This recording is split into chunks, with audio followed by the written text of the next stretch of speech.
Welcome to another episode of Mike's Money Picks.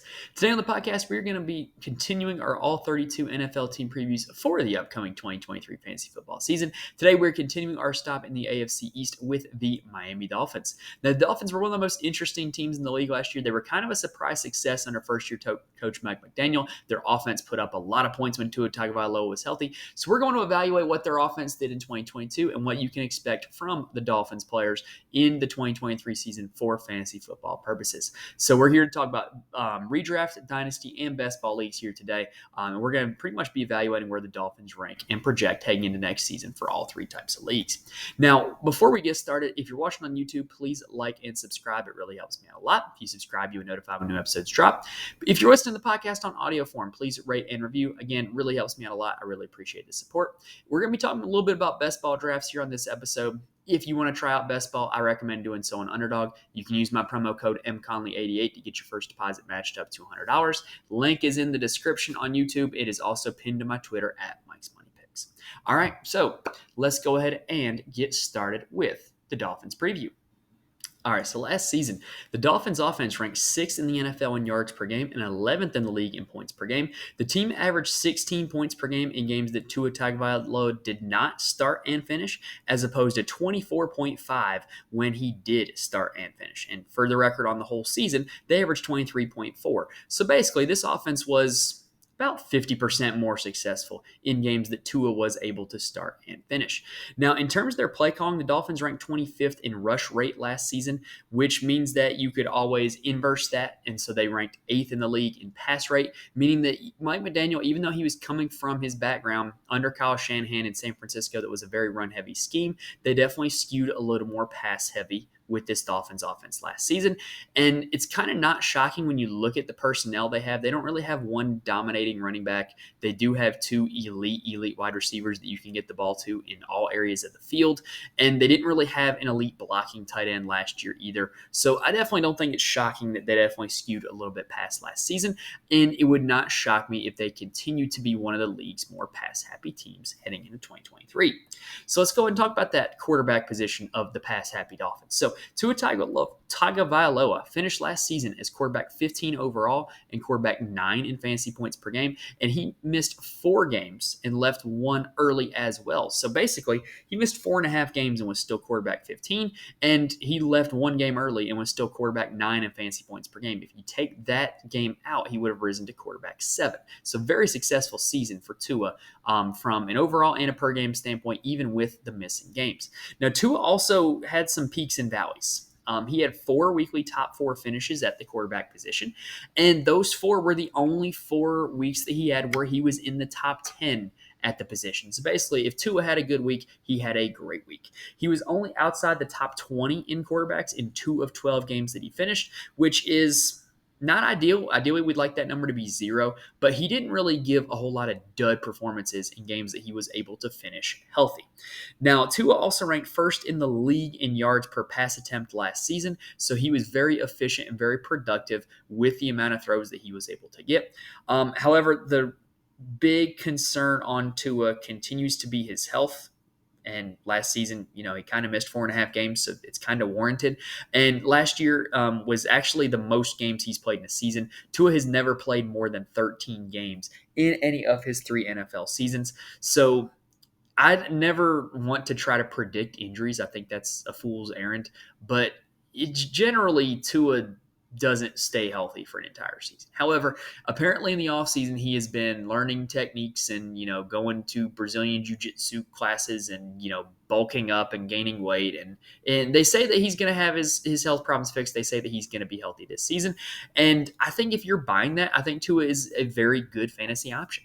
The bottom line is, if Tua were guaranteed to play all 17 games this season, I'd have him as quarterback 8 with top 5 quarterback upside.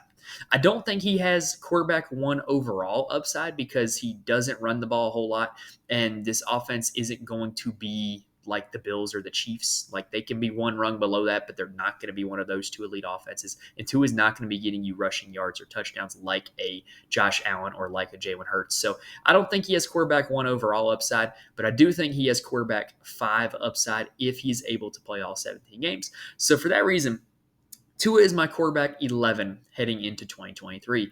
I just think that I think that he's due to miss a game at some point. I think that's got to be baked into where you're drafting him at, especially in best ball leagues. I think if you're drafting Tua, I love him as a stacking partner for Hill or Waddle, but I definitely want to make sure I snatch up another solid quarterback for my lineup because there's a very real possibility that you're not going to get all 17 games from Tua. All right, that does it for the quarterback position. Let's go ahead and talk about some running backs. And there's a lot to break down at the running position for the Dolphins.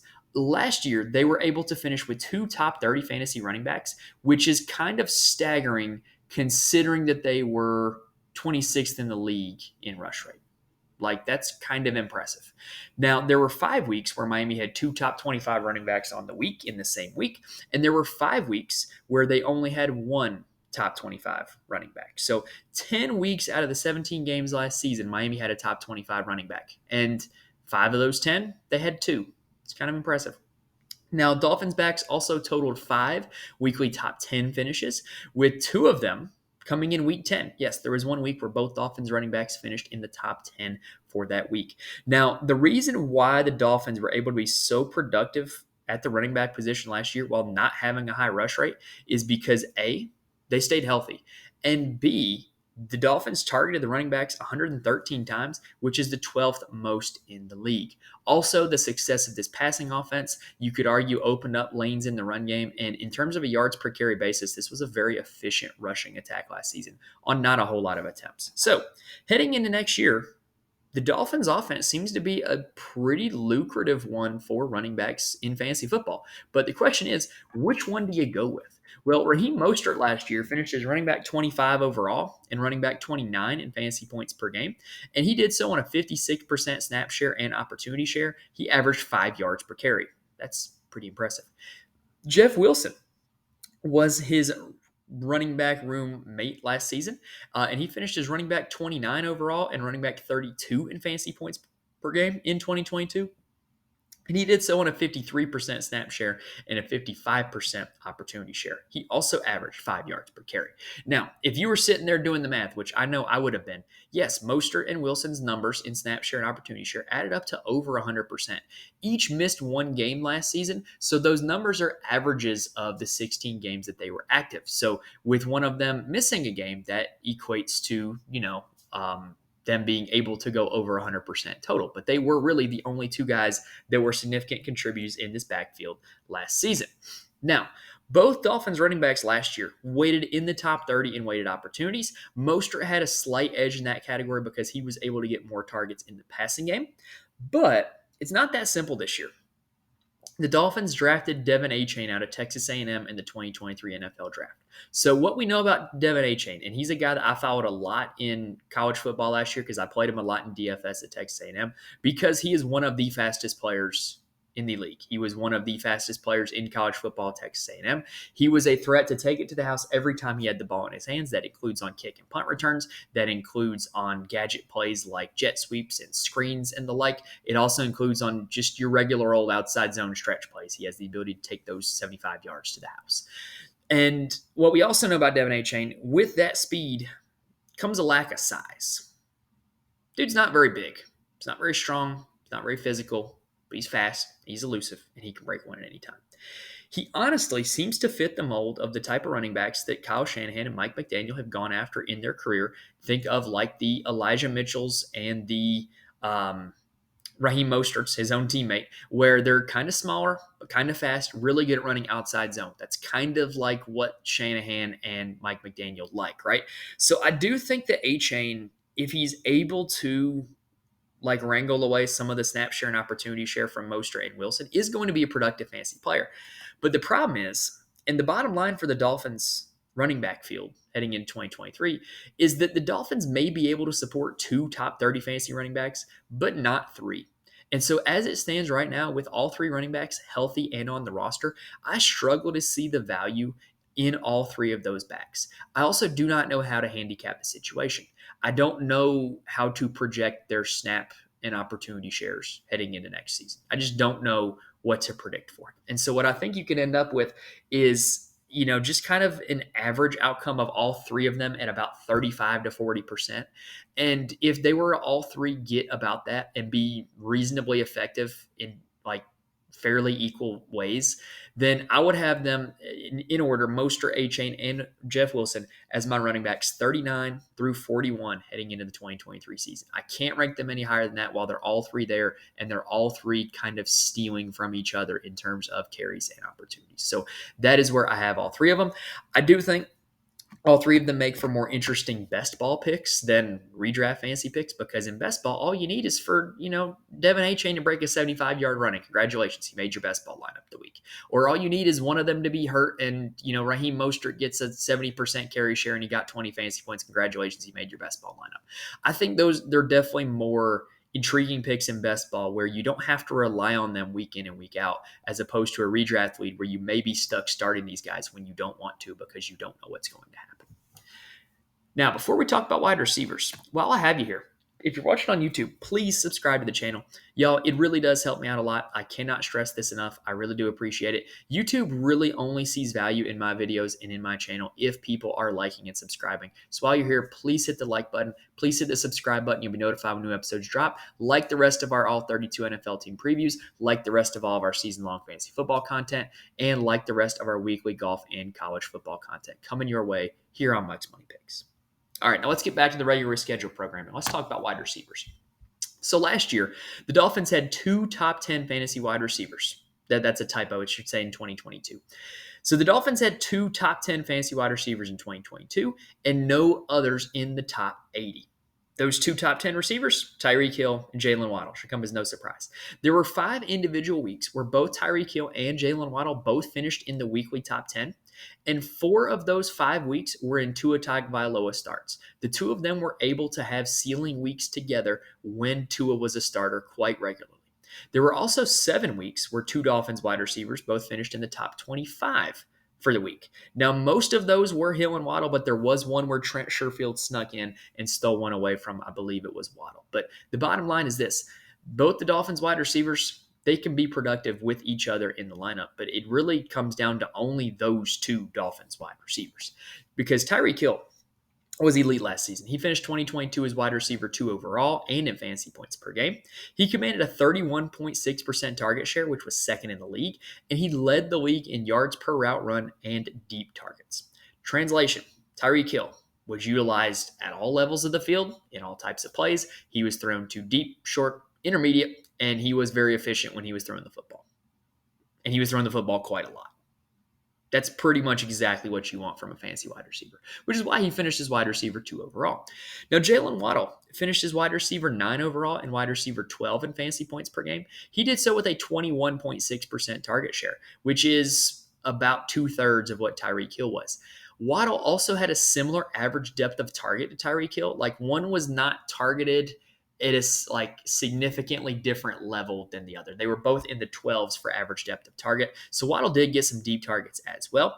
However, a high touchdown total, which could kind of figure in some regression, would place him as wide receiver 30 in expected fantasy points per game. The expected fantasy points per game number really didn't like Jaylen Waddle because of his relatively low target share and his relatively high touchdown total, with a teammate right next to him that was attaining much more targets than he was.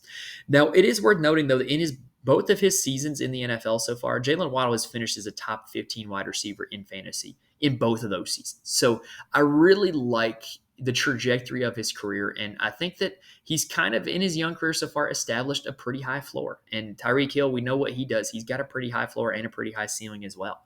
So the bottom line heading into 2023 is that not only these are the only 2 Dolphins receivers on my radar, they are dominating the Dolphins passing game. They combine for over a 52% target share. So these 2 guys dominate the Dolphins passing game, and they should continue to do so in 2023. They are the only team that I have with 2 top 10 wide receivers for this upcoming season. Tyreek Hill is my wide receiver 3. Jaylen Waddle is my wide receiver 10. In a dynasty league, I believe I would be more interested in Waddle than Tyreek Hill. I think it's much more likely that Waddle stays the rest of his career in Miami with Tua and with this offense under Mike McDaniel. And I think that if Tyreek Hill were to ever move on, then Waddle would be the natural recipient of a lot of those targets and a lot of that attention. So I really do like Jaylen Waddle in dynasty formats. I think both these guys are very draftable in best ball formats as well. All right, that does it for the 2023 Miami Dolphins preview. Yes, I know I'm not doing tight ends because the Dolphins probably aren't going to be throwing to a tight end very much this year. So just hitting the high notes with the wide receivers. Thank you guys for watching this far. Hopefully, I've been able to give you guys some information that will help you know how and where and when to draft the Dolphins players, whether you play redraft, dynasty, or best ball. Now, if you like what you saw on YouTube, please hit the like button. Please hit the subscribe button. It helps me out a lot. If you're listening to the podcast on audio form, please rate and review. Again, helps me out a lot. I really do appreciate it. And if you listen to me talk about best ball and you want to give it a shot, use my promo code on Underdog, MConley88. You'll get your first deposit matched up to $100. And if you liked all this information that I gave you here on this episode, I've got my full ranks and my full draft guide available on the Patreon, patreon.com/Mike'sMoneyPicks. It's a lot cheaper than going out and buying a magazine or going out and buying any other fancy football premium website. You can use the ranks in the draft guide and just get what you need from that. I promise it'll help you win your drafts this year. All right, that does it for this episode, guys. Next up, I forgot to change this on the PowerPoint. Next up is going to be the New York Jets, which should be a very fun one because we got a new quarterback. We got a lot of interesting things going on in New York. So should be an interesting one. Hope you guys come back for that one. Thank you guys for watching and listening to this one, and I will see you next time.